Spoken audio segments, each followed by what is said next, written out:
Now we are going to see और we are going to discuss deadlock detection. Deadlock detection कैसे होता है, ठीक है। दो केसेस लिए हैं मैंने। The resources are of single type, all the resources are of single type, या आप इफ करके लिख लीजिएगा, if all the resources are of single instance type. सारे के सारे रिसोर्सेज अगर सिंगल इंस्टेंस टाइप के, जैसे एक क्रिटिकल एग्जांपल है, आप इतनी बार से देख रहे हैं इसे, ठीक है। मैं ज्यादातर पहले से ही ड्रॉ करके या लिख के इसलिए रखता हूँ क्वेश्चन वगैरह, ताकि आपका टाइम वेस्ट ना हो कि मैं देख के लिख रहा हूँ वो सब कर रहा हूँ। आपका टाइम कम से कम वेस्ट हो, इसलिए मैं पहले ही कर देता हूँ, और आप भी जल्दी से वो कॉपी कर लीजिए, ठीक है। एक बार मैं एक्सप्लेन पूरा कर दूं, वीडियो पॉज कीजिए और नोट डाउन कर लीजिएगा, राइट। ओके, तो अगर मान लीजिए सारे के सारे जो क्या बोलते हैं इंस्टेंस है वो सिंगल इंस्टेंस टाइप के हो, मतलब सारे के सारे रिसोर्सेज सिंगल इंस्टेंस टाइप के हों, तब क्या करेंगे? सिंगल इंस्टेंस के हैं सारे रिसोर्सेज, तो cycle detection algorithm, cycle detection algo. अब साइकिल डिटेक्शन एल्गोरिदम कौन कौन सी हैं? बहुत सारी हैं। बेसिकली अगर आपने वो डाटा स्ट्रक्चर में या फिर एल्गोरिदम्स में पढ़ा होगा, बेसिक मतलब जो बेसिक्स वाली में वो बता रहा हूं मैं। फर्स्ट बीएफएस, डीएफएस, दोनों ही साइकिल को चेक कर सकते हैं। कैसे चेक करते हैं? ग्राफ ट्राइवर्सिंग के थ्रू। ग्राफ ट्राइवर्सिंग है ना, दोनों ग्राफ को ट्राइवर्स करने के है ना दोनों मेथड, बीएफएस और डीएफएस, ठीक है। उसके जब वो ट्राइवर्स कर रहे होते हैं तब वो एक क्यू मेंटेन करते हैं, और हर एक क्यू की मतलब हर एक ग्राफ के हर एक वर्टेक्स की वैल्यू के लिए वो एक वैल्यू रखते हैं 1 1 1 1 1।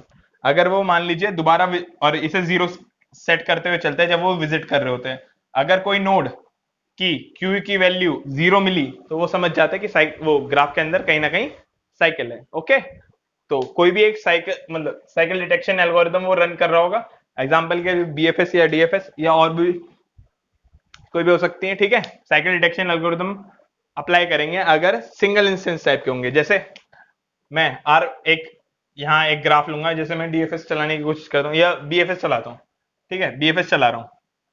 बीएफएस में क्या होगा? क्यू होती है, क्यू के अंदर जैसे R2 कर रहा हूं मैं, R2 डाला, R2 के बाद अब इसके रिलेटेड जितने भी मतलब इससे इसके थ्रू जितने वो कनेक्टेड होंगे, लेकिन ये डायरेक्शनल है, डायरेक्शनल ग्राफ है ना, तो सिर्फ P2 आएगा। P2 आया, R2 हट गया, तो विजिटेड लिस्ट हो गई R2 की। अब यहां मैंने विजिटेड लिस्ट भी बना रखा है, R2, P2, R1, P1, ठीक है।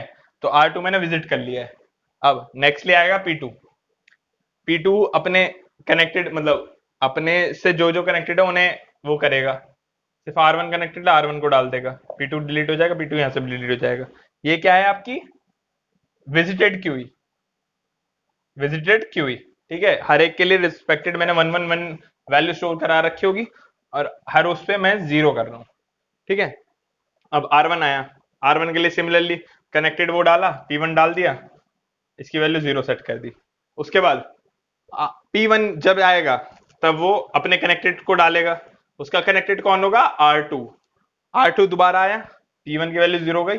अब R2 आने पर जब वो यहां चेक करेगा, वैल्यू 0 करने जाएगा, तो 0 पे जब डाउन ऑपरेशन परफॉर्म करेगा तो क्या होगा? सस्पेंड हो जाएगा, जब सीमा फोर्स अगर मैं यूज करूं तो, ठीक है। वहां कुछ भी हो सकता है, तो यहां से क्यू से उसे पता लग जाएगा कि साइकिल है।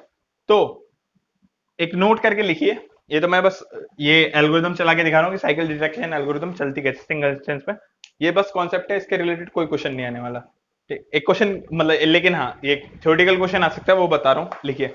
If all the resources are of single instance type, then cycle in the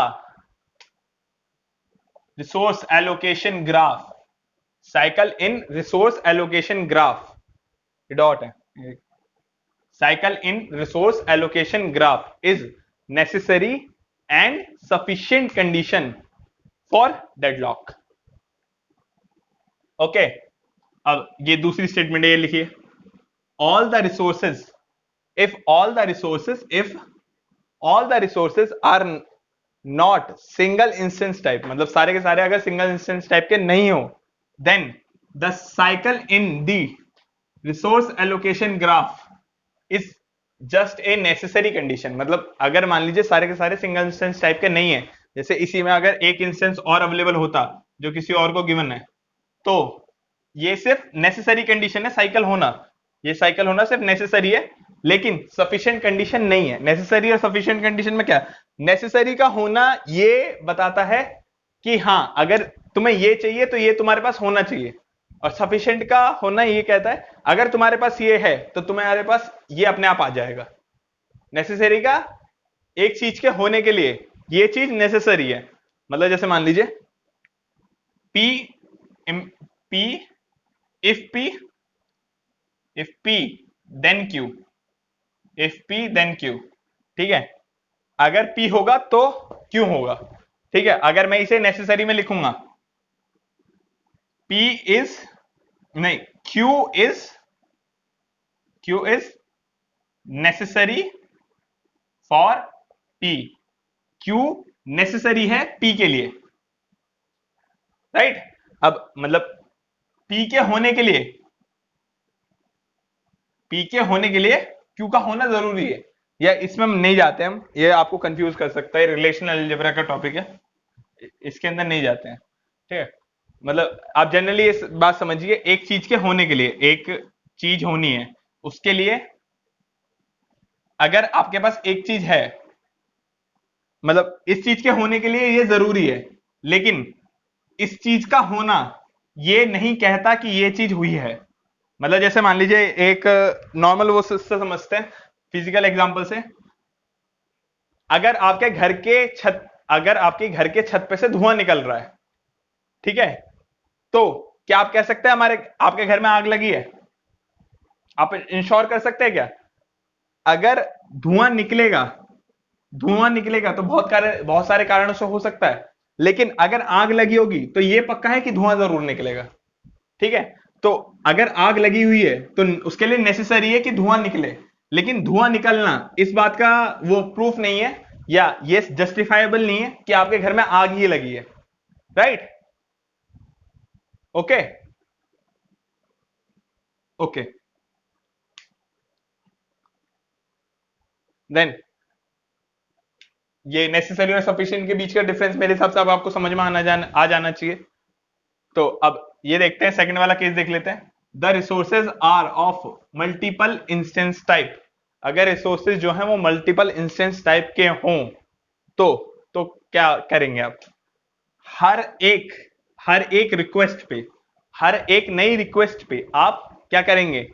bankers algorithm को रन करेंगे, ठीक है। मैंने एक बैंकर्स एल्गोरिदम के लिए केस स्टडी तैयार कर रखी है, उसे हम रन करके देखेंगे अभी, राइट। ओके, तो ये हमारे पास केसेस है। मैंने मैक्सिमम नीड इसलिए नहीं ली क्योंकि पहले से ही मेरे पास रिमेनिंग नीड गिवन है, ठीक है। और अभी मैं इसके लिए बैंकर्स एल्गोरिदम रन करके देख रहा हूं कि क्या सिस्टम सेफ स्टेट में है या नहीं है। मैं एलोकेट नहीं करवा रहा हूं, मैं बस चेक करके देख रहा हूं कि क्या सेफ स्टेट में होगा, मतलब क्या बच सकता है, अगर डेडलॉक आया तो क्या हम उससे बच सकते हैं, ठीक है। तो यहां देखिए, सबसे पहले रिमेनिंग, मतलब मेरे पास करंट अवेलेबल कितने हैं? 0 0 0, मतलब कुछ भी अवेलेबल नहीं है, लेकिन रिमेनिंग नीड सबसे पहले चेक करते हैं हम इसकी, फर्स्ट वाले की। P1 की रिमेनिंग नीड चेक करी, पॉसिबल है सेटिस्फाई करवाना, ठीक है। तो इसके जो रिसोर्सेज थे वो यहां ऐड हो जाएंगे, 0 1 0 ऐड विद 0 0 0 0 1 0 केम। और ये क्या है? यूनरी एडिशन है, मतलब सिंगल डिजिट की एडिशन है, मतलब इसे होल एक नंबर मत मान के 3 इंडिविजुअल डिजिट मानिए जिसके बीच में मैं एडिशन परफॉर्म कर रहा हूं, राइट। ओके, उसके बाद अब मेरे पास 0 1 0, मतलब ए के 0 है, बी के 1 है, सी के 0 से क्या हम किसी और की रिमेनिंग नीड्स को सेटिस्फाई करवा सकते हैं? तो हाँ, इसे देखेंगे हम, 0 0 0 नीड है तो इसे सेटिस्फाई करवा सकते हैं। तो इसके रिस्पेक्टेड जो हमारी नीड्स हैं, मतलब जो हमारे एलोकेटेड रिसोर्स थे वो हमारे इसमें ऐड हो जाएंगे अवेलेबल में, ठीक है, क्योंकि वो अपने रिसोर्सेज को रिलीज कर देंगे। तो 0 add with 3 3, 0 add with 1 1, 3 3। Okay, अब मेरे पास क्या आ गए? 3 1 3 आ गए। तो अब मैं किसी के भी रिसोर्स को करवा सकता हूं, अवेलेबल मैं किसी को भी करवा सकता हूं, सीरियली सबको करवा दूंगा। तो ये तो हो गया सिंपल। लेकिन मतलब ये आपका जो ये सिस्टम जो अभी सिस्टम है वो सेफ स्टेट में है, राइट, मतलब डेडलॉक के आने का कोई चांस नहीं है। लेकिन क्या हो अभी, मतलब इसी करंट सिनेरियो के बीच में, मतलब इसे जब हम बैंगल्स एल्गोरिथम चेक करिए हमने, क्या सेफ स्टेटमेंट थी, लेकिन अगर P1 या फिर P3 मान लीजिए, P3 रिक्वेस्ट करता है 0 0 0 रिसोर्सेस की, मतलब रिमेनिंग इतनी तो थी, इतने के लिए उसकी ने एडिशनल वो रिक्वेस्ट करी है, मतलब कि भाई इतने और दे दीजिए मुझे। उसे 0 0 0 की रिसोर्स रिक्वायरमेंट थी, अब उसे 0 0 1 की रिक्वायरमेंट और है, तो क्या होगा, हम क्या करेंगे, रिमेनिंग में ऐड कर देंगे, रिमेनिंग नीड में डायरेक्टली, फिर दोबारा बैंकर्स एल्गोरिथम चलेंगे। क्योंकि जब भी कोई रिक्वेस्ट करी गई है, जब भी किसी भी प्रोसेस के द्वारा रिक्वेस्ट मतलब रिक्वेस्ट करी जाती है, ठीक है ना, तो उस पर्टिकुलर टाइम पे बैंकर्स एल्गोरिथम रन करी जाती है, ठीक है, हर रिक्वेस्ट के लिए बैंकर्स एल्गोरिथम रन करी जाएगी, ये चेक करने के लिए हमारा सिस्टम जो है वो सेफ स्टेट में है या फिर अनसेफ स्टेट में है। अगर सेफ स्टेट में होगा तो जो रिक्वेस्ट होगी उसे एक्सेप्ट करा दिया जाएगा, अगर अनसेफ स्टेट में होगा तो रिक्वेस्ट को सेटिस्फाई नहीं करवाया जाएगा, राइट, ओके।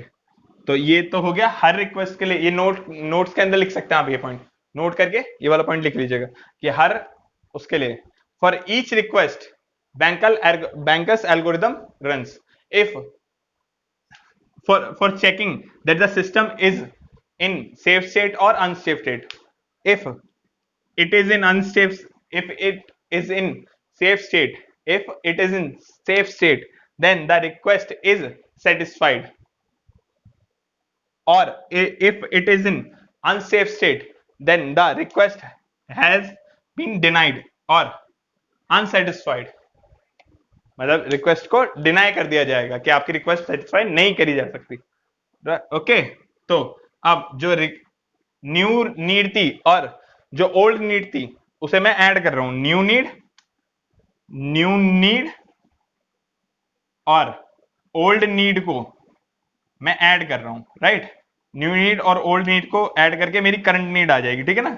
अभी मतलब ओवरऑल मुझे कितनी नीड है, ठीक है ना, तो 0 0 0 वो 0 0 1 है ना न्यू नीड, तो मैं अभी बताया था, और 0 0 0 है ओल्ड नीड, तो टोटल मुझे कितनी चाहिए, 0 0 1 चाहिए। अब ये वैल्यू चेंज हो सकती है, आप क्या होगा 0 से डायरेक्ट ले सकते थे, लेकिन मैं जनरल मेथड बता रहा हूं, अगर वैल्यू चेंज आई आपके लिए दूसरी तो आप ऐसे करेंगे, ठीक है। तो अब मैं यहाँ क्या कर दूंगा, 0 0 1 कर दूंगा। अब दोबारा से बैंकर्स एल्गोरिथम चलाऊंगा, अभी जो करंट मेरे पास रिसोर्स है क्या है, 0 0 0 है, तो क्या से रिसोर्स मतलब रिक्वेस्ट कंप्लीट कर सकता हूं मैं, P1 के कंप्लीट कर सकता हूं, तो P1 के रिसोर्सेज मुझे मिल जाएंगे जो उसे एलोकेट करे गए थे। उसके बाद क्या होगा, मैं चेक करूंगा क्या किसी और की मैं नीड को सेटिस्फाई करवा सकता हूं, नहीं करवा पा रहा, राइट। तो अब क्या हुआ, मेरा जो सिस्टम है वो कहां चला गया, अनसेफ स्टेट में चला गया, ओके। अनसेफ स्टेट में क्या होता है, अनसेफ स्टेट में डेडलॉक आ सकता है, it is possible to having a deadlock. तो जो ये रिक्वेस्ट है उसे मैं सेटिस्फाई नहीं करवाऊंगा, ऑपरेटिंग सिस्टम उसे सेटिस्फाई नहीं देगा, उस रिक्वेस्ट को